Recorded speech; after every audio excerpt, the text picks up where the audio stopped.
Welcome to Study Live. Today we will be discussing about matter and its classification. First of all, we will try to define the matter. So, to define it, what is the criteria to consider the given object to be the matter? So, in a simplest way we can define the matter.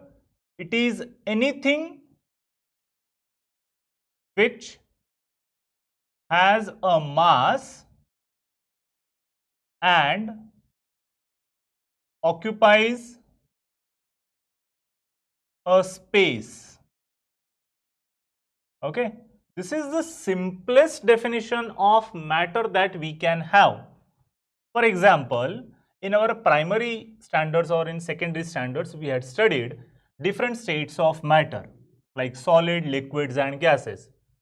If you compare all these three with the definition, though it is a solid or liquid or a gas, it will have a particular mass, given quantity of solid, liquid, gas, correct? Further, all three of them will occupy a space. That means they will be having a specific volume. So, any object which shows or which fits into this criteria will be considered as a matter. Okay, but how to classify the matter based on some different criteria? So today's discussion will take us to decide the given form of the substance to be fit into the matter based on their chemical composition. So matter can be mainly classified into two. The first one is pure substances. So, to write that, pure substances. Okay. And the second type will be nothing but mixture. Okay. So, in pure substance, what we can have? In pure substances, we will be having metals, metalloids and non-metals. That is nothing but these are further classified into elements and compounds. Okay. Elements are further classified into three different types. What are they? The first one are metals, second are non-metals and third are metalloids. Correct? We know the basic criteria or characteristics of metals, non-metals and metalloids. To name a few, metals, they have a luster or shine. They are having high melting points. Metals do have properties such as ductility and malleability. Further, metals are good conductors of heat and electricity. Whereas non-metals, if you are studying, non-metals, they are simply the bad conductors, or we can conclude that they are insulators. Non-metals do not have any luster or shine, they do not have ductility or malleability. Metalloids are the elements which are intermediate between metals and non-metals. It means at room temperature, metalloid elements will be behaving like non-metals, but if we are increasing their temperatures, so at higher temperature they will be showing or they will start to exhibit the properties that of metals, and hence they are considered as intermediate between metals and non-metals. Now compounds are combination of two or more different elements. Okay, so to write for the compounds, I will write combination of two or more different elements, correct? And we are having n number of compounds present around us, such as H2O. You can see combination of two different elements, hydrogen and oxygen. Then ammonia, formula NH3, combination of nitrogen and hydrogen. Nitric acid, formula is HNO3, but this is combination of three different elements, hydrogen, nitrogen and oxygen. So compounds are combination of two or more different elements. Now coming to the mixture, as we had written over here, matter is of two different types based on their chemical composition. The first type we had seen is pure substance, but in mixture now it is very much clear that this matter, type of matter, is not going to be the purest one or pure one. So we are going to mix or add two or more different substances, correct? How we can conclude or how we can classify the mixtures ahead? These can be classified into two. The first one is homogeneous mixture and heterogeneous mixture. Okay. Now, what is homogeneous and what is heterogeneous? If I add small amount of table salt or common salt in water, how I can observe it? So, example I will write NaCl, that is common salt plus water. On addition of these two, I will be having resultant solution of unique phase only. That is, I will be observing the given solution in liquid phase only, but I cannot see the salt dissolve in that. Though it is present in a solution, but it is dissociated completely, taken a form of ions, and hence it's impossible for us to observe the solute separately. So whenever addition of solute in solvent makes homogeneous or a single phase solution, it is called as homogeneous mixture. On the contrary, in heterogeneous we can take an example of suspension, and suspension example is sand plus water. You can imagine this example. If you are mixing some sand in water and you are vigorously stirring the mixture, you can see sand particles are suspending throughout the solution. They are not getting mixed at all, or they are not getting dissolved in water. Rather, we can easily mark them or observe them very clearly. This particular type is known as heterogeneous mixture.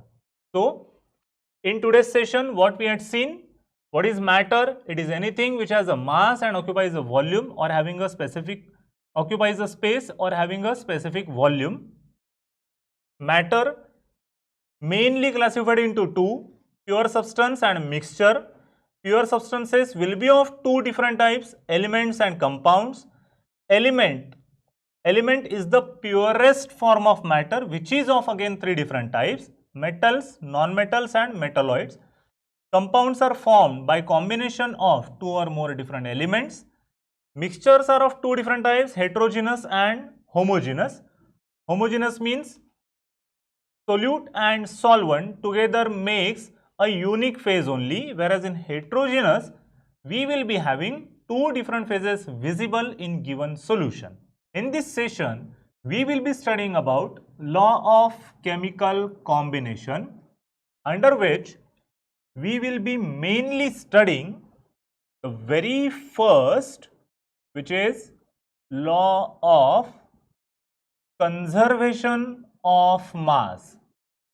Now student, in your primary as well as in secondary standards, you have studied law of conservation of energy, which states that energy can neither be created nor be destroyed, but it can be converted from one form to another one.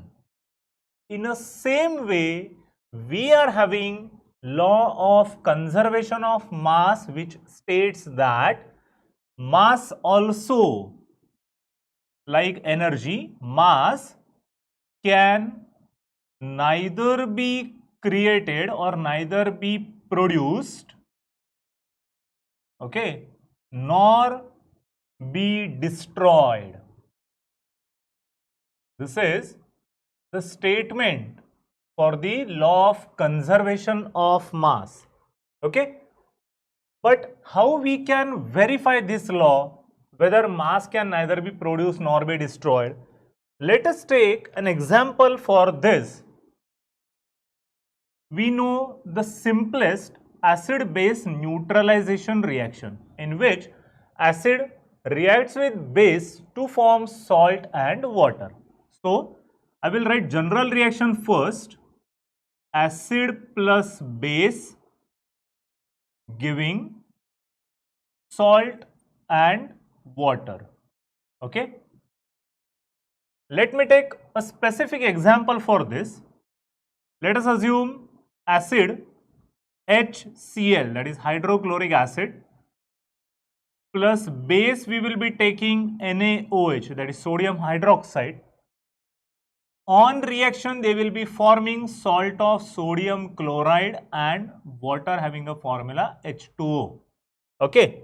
Now, calculate the masses of all the reactants and all the products. For that, we are having atomic mass of hydrogen as 1, Na as 23, O as 16, Cl as 35.5. These are atomic masses of the elements involved in this reaction. If you look at very keenly, all the elements are present in both reactants and products togetherly. So, now let us calculate the masses of them. Mass of HCl, 1 plus 35.5 and total is going to be 36.5, correct.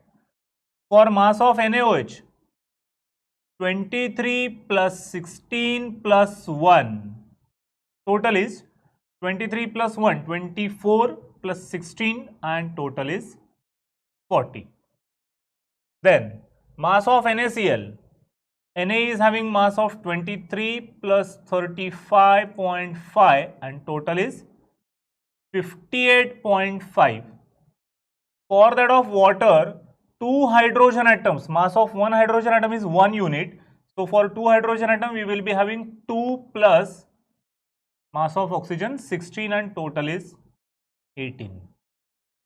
Now you can see individual reactant and product is having their own specific mass, correct.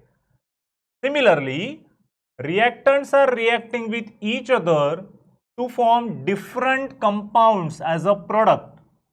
But if I calculate total mass of reactant, something like 36.5 plus 40 and total is going to be 76.5, correct. Addition of these two masses will take us to 76.5. Similarly, if I add these masses also, 8 plus 8, 16, carry 1, 5 plus 1 plus 1, 7 and total is going to be again 76.5. And you can see now mass of all the reactants is equal to mass of all the products. It means what? This example tells us that reactants react with each other to form completely different products having different structure, different molecular formula, but the statement for the law, mass can neither be produced nor be destroyed. It means in a simplest way what we can write is mass before the reaction okay, is equal to mass after the reaction, correct? And this is nothing but our law of conservation of mass. Mass can be distributed differently among the different products, but if you add up the total mass of the reactant and total mass of the product, it's going to be always equal, and this is the verification of law of conservation of mass. This can be applied to each and every chemical reaction, whatever it is, physical or inorganic or organic reaction. I hope you have understood this law with its example verification very well. We are continuing our discussion regarding law of chemical combinations, in which we are studying today the second, that is law of definite or constant proportion. Okay. Now, for example, if I ask you, what is the molecular formula of methane? Obvious answer would be CH4. What is the molecular formula of copper sulfate? It will be CuSO4. What is the molecular formula of hydrogen chloride? It's going to be HCl. Whenever we are taking the names of these various inorganic or organic compounds, we are very much clear in our mindset that they are having the standard molecular formula, correct? Now, this law tells us about definite or constant proportion. So, we are going to deal with what is the percentage of respective constituent elements in a given compound. But for that, let me write the statement for this law. What is it states? It states that any pure compound, whether it is organic or inorganic, irrespective of that, remember, any pure compound contains constituent elements, or we can say atoms also, elements in fixed or constant percentage or percent by mass,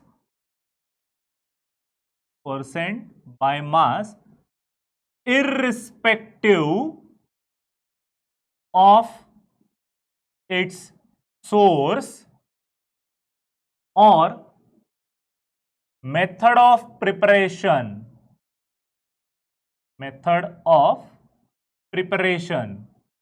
Now, this is very important law of chemical combination which we are studying in our physical chemistry, because it gives us how to calculate the percentage of the respective constituent. Also, it tells us that this law is universally applicable. And how it is? Let us assume example of methane having a formula CH4, okay, in which atomic masses of hydrogen is 1 and that of carbon is 12. If I calculate molecular mass of methane, it is going to be 12 plus 4 into 1, that is 16 unit, correct? Out of which the very first percentage of carbon, if I am going to calculate, then it would be mass of carbon upon molecular mass of methane, isn't it? Multiplied by 100, and it's going to be, how much is the mass of carbon now? 12 by 16 into 100, and it is going to be 75%. 3/4 is nothing but 0.75 into 100, that is 75%.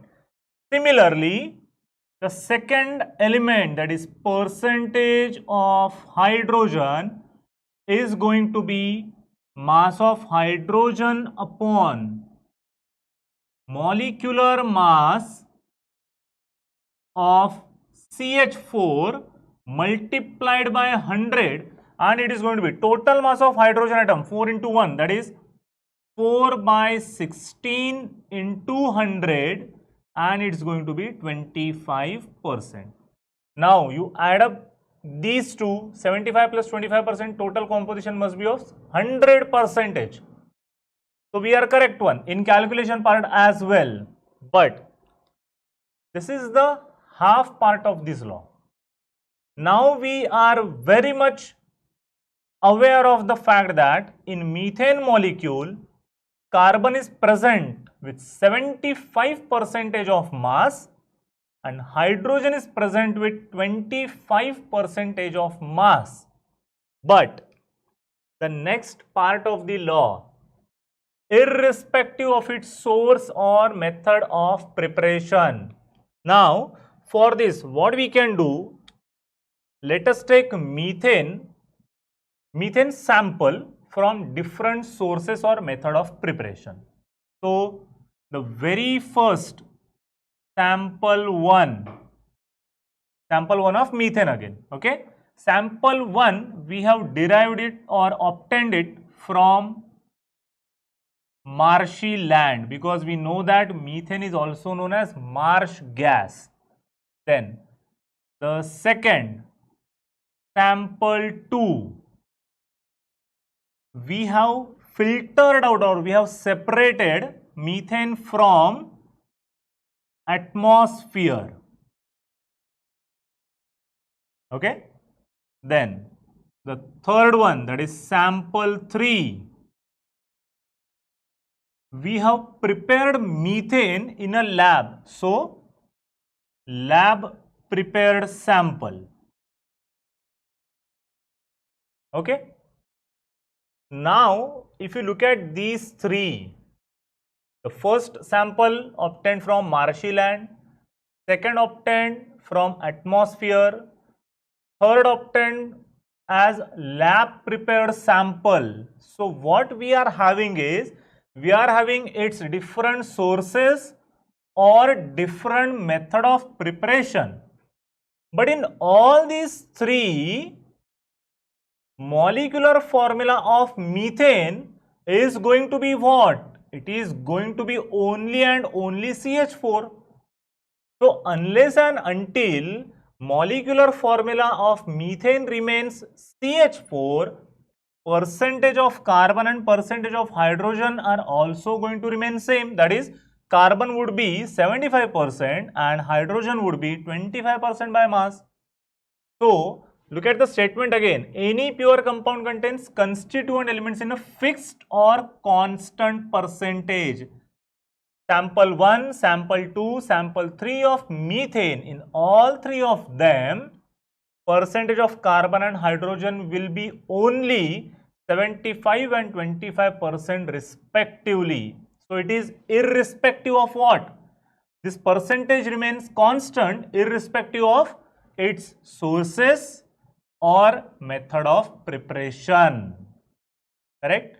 This law is applicable for n number of organic and inorganic compounds. If we know the standard formula, the standard molecular formula, we can calculate the percentage of respective element in this way, and the next part of the law deals with what? From where we are deriving or obtaining that compound. But irrespective of that, the percentage of calculated respective elements will remain constant. This depicts law of definite or constant proportion. Again, for a simpler fact, let me write over here. If I am calculating percentage of carbon and hydrogen in a ratio form, so carbon is to hydrogen that is 75:25. This is nothing but 3:1. So for methane molecule, carbon and hydrogen will be present in a ratio of 3:1. This ratio will also remain constant unless and until the compound is methane. But if I go for ethane molecule, the formula will change. It becomes C2H6. This ratio will accordingly change. But again, if you are obtaining ethane molecule from different sources or you are preparing it by following different methods of preparation, carbon hydrogen will ratio accordingly will remain same in all those ethane samples. In today's session, we are going to deal or study with the third law, that is law of multiple proportion. Okay. Now, this law deals with the name suggested, multiple proportions. It means we are going to compare more than one products or compounds to study this law. Correct? What is the statement of this law? Let me write it first. It states that two elements, any two elements, okay? Two elements combining to form more than one compound, more than one compounds, then weight of the element, weight of the element which combines with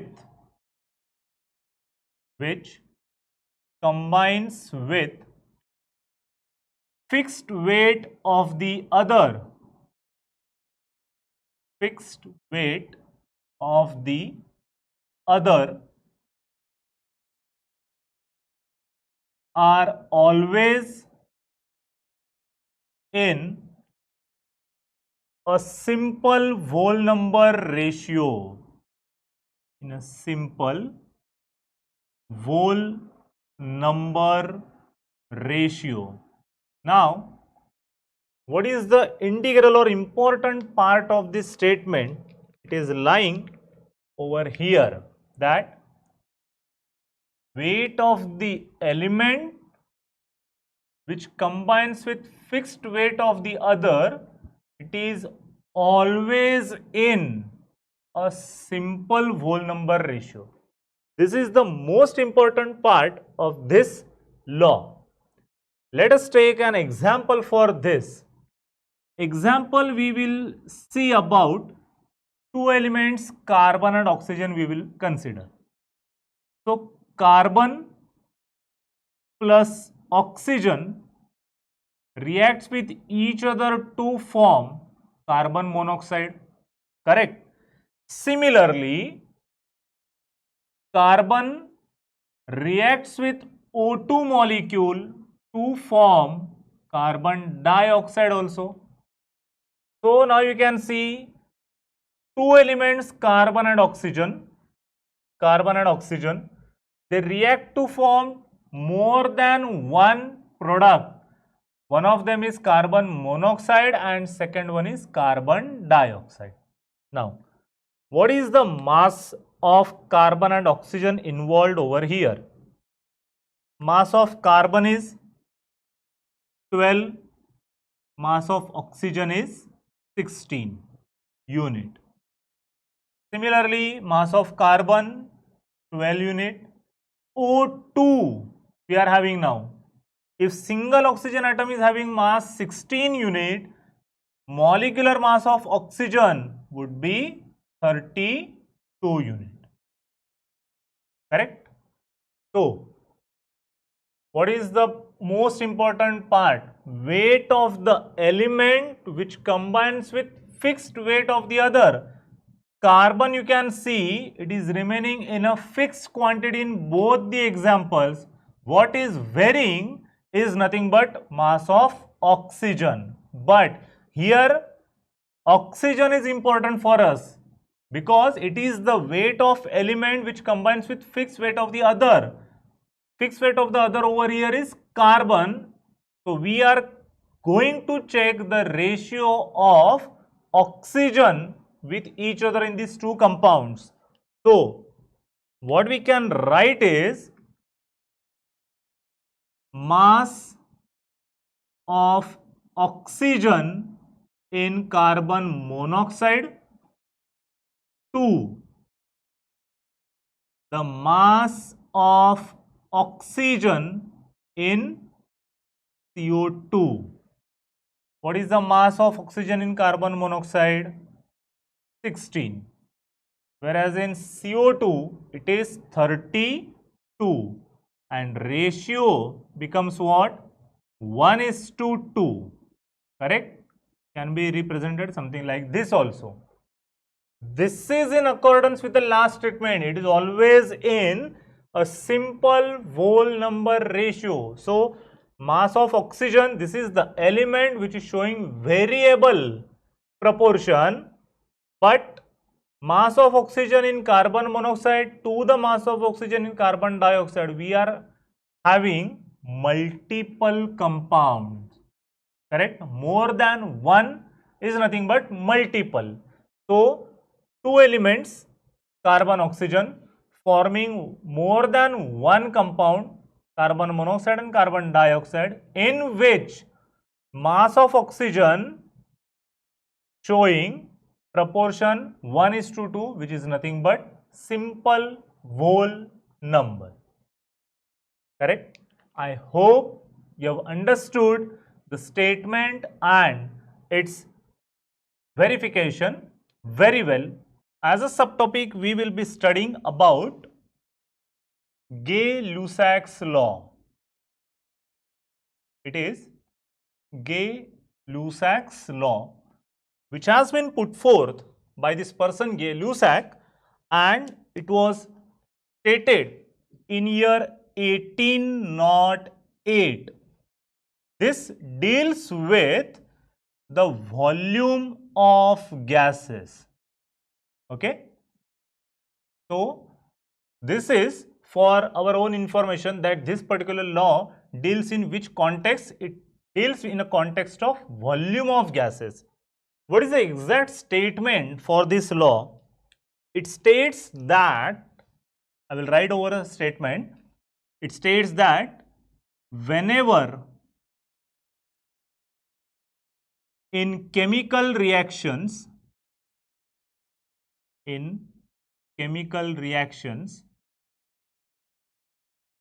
gases reacts or they are produced as a product. Okay? They are always in simple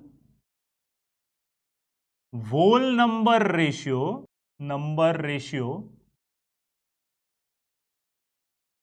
by volume. This is the statement for Gay-Lussac's law.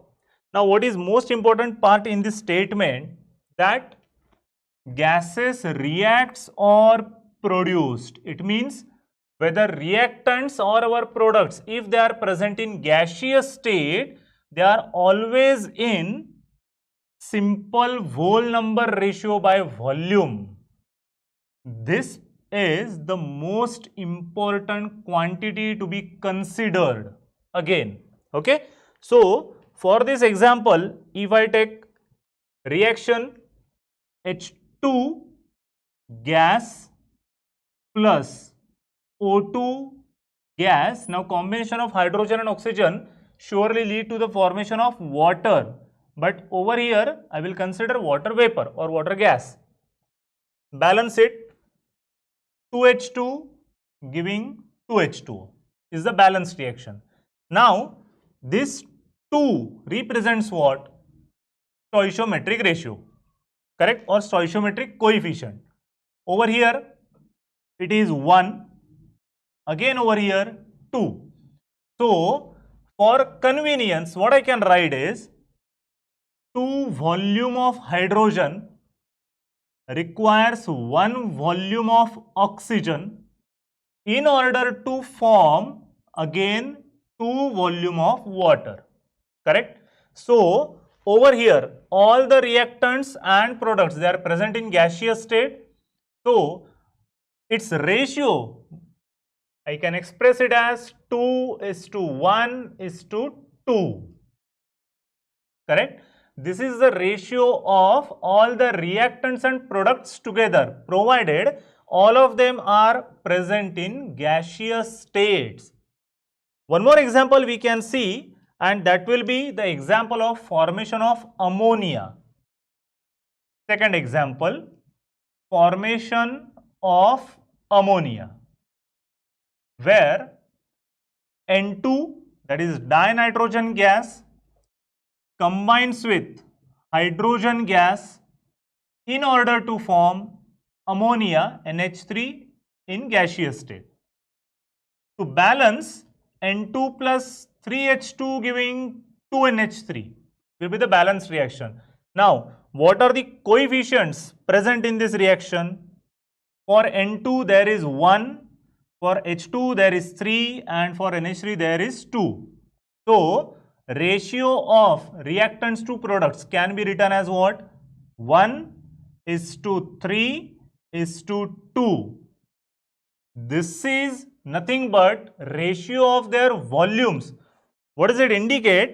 It indicates that nitrogen will be required in 1 volume, hydrogen will be required in 3 volume, and combination of these two will lead to the formation of 2 volume of NH3 gas. Correct? Remember, most important fact that Gay-Lussac's law is applicable only and only if all the reactants and products are present in gaseous state. I repeat, all the reactants and products must be present in gaseous state, then and then only we can apply Gay-Lussac's law for calculating the ratio of their volumes. This law gives us the relation between volume of gases and number of molecules. So, it states that equal volume of all gases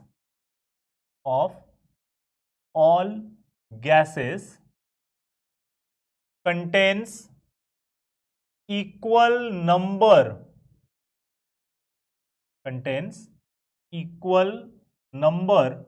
of molecules.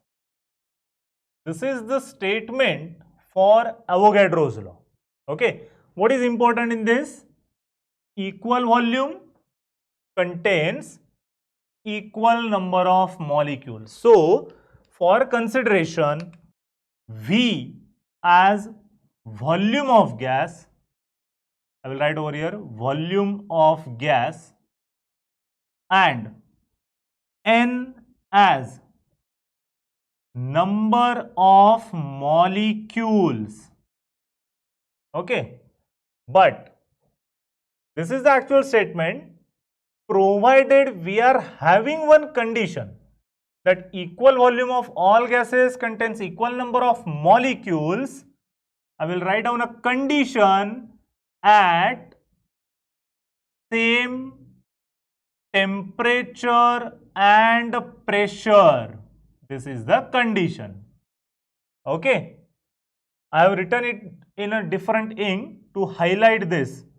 So, at STP, that is same temperature pressure or standard temperature pressure, what will be the mathematical expression of this law? So, I will write according to the law, V is directly proportional to N. That is, equal volume contains equal number of molecules, and for this V upon N is equal to what? K, that is constant. I will number this as equation 1. Why it is so? Because we are having in our chemistry one important equation called as ideal gas equation. As we are considering the gaseous state of the matter, if we are considering that gas behaves ideally, then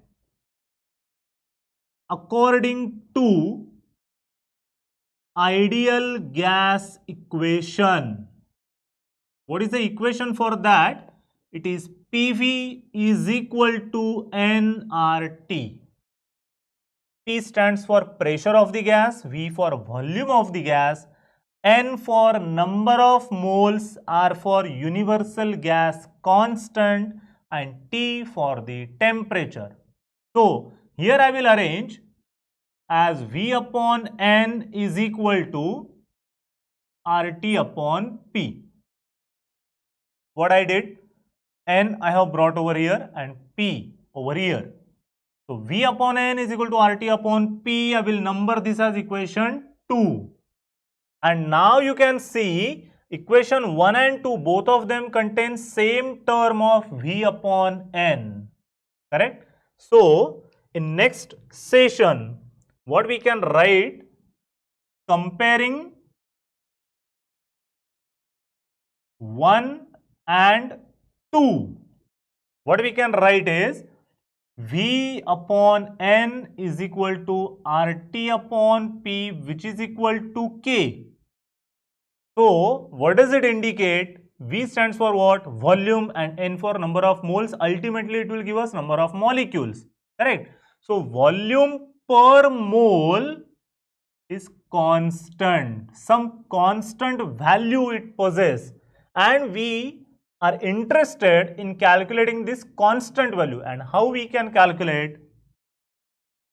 Let R, value of R, universal gas constant, its constant value is 0.8205 liter atmosphere per Kelvin per mole. Then temperature, value of temperature we will consider as 273.15 Kelvin, and pressure we will consider 1 atmospheric pressure. So, in next step, if I substitute value of R, T and P over here, so V upon N is equal to 0.08205 into value of temperature as 273.15 upon value of pressure as 1, and this becomes 22.414 liter. If you consider units, unit of R, liter atmosphere per Kelvin per mole, into unit of temperature as Kelvin only, upon unit of pressure as atmosphere. So, ATM and ATM will get cancelled. K raised to minus 1, K raised to plus 1 will also get cancelled. What we are left with is liter per mole, which is matching with the term V by N. Volume is having unit liter, N stands for mole. So, liter per mole. How much liter per mole? 22.414 liter. So, it indicates that 1 mole of any gas, correct? 1 mole gas will occupy how much volume? 22.414 liter of volume. And this is the representation of Avogadro's law, where it indicates or it states that equal volume of all gases contains equal number of molecules, provided what is the condition? At same temperature and pressure. This is the derivation or expression of the Avogadro law, wherein we are concluded with 1 mole of gas occupies 22.414 liter, or you may use the unit of dm cube also, that is cubic decimeter. I hope you have understood this Avogadro's law very well. Stay tuned with the Study Live. Thank you.